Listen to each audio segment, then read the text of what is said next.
En 2020, le sénateur Joël Guerriau était membre d'une mission d'information chargée de lutter contre le trafic de stupéfiants en 2020.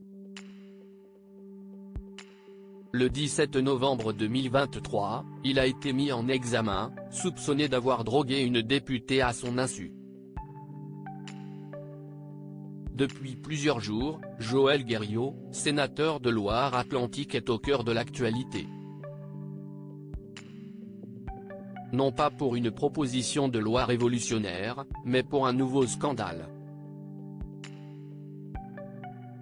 Il est soupçonné d'avoir drogué la députée Sandrine Josso en vue d'une agression sexuelle.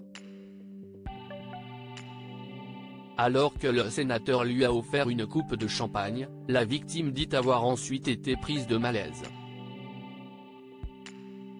Selon son avocate, Sandrine Josso aperçoit Joël Guerriau se saisir d'un petit sachet en plastique contenant quelque chose de blanc, dans un tiroir de sa cuisine.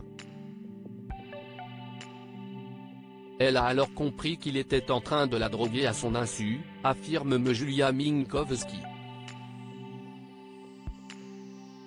Le parquet de Paris a ensuite annoncé que les prélèvements dans l'organisme de Sandrine Josso révèlent la présence d'ecstasy.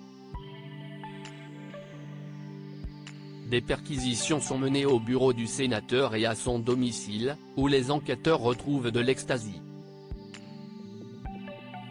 De son côté, le sénateur nie les accusations et assure que la drogue s'est retrouvée dans le verre de la députée par accident.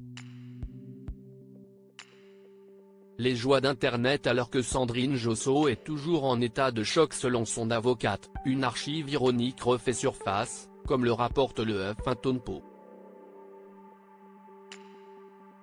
En novembre 2020, Joël Guerriau était membre d'une mission d'information sur le trafic des stupéfiants en provenance de Guyane.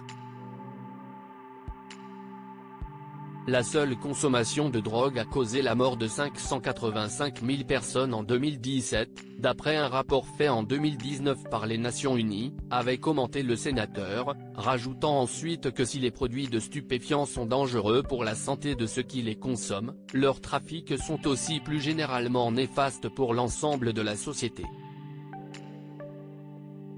Dans son allocution à la tribune, Joël Guerriau soulignait l'importance d'améliorer la coopération policière, tout en alertant les risques d'un tel accord avec l'Inde, étant donné que ce dernier continuait d'appliquer la peine de mort.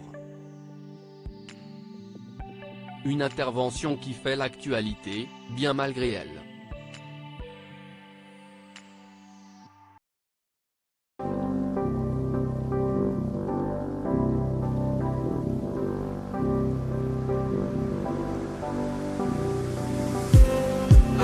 Just need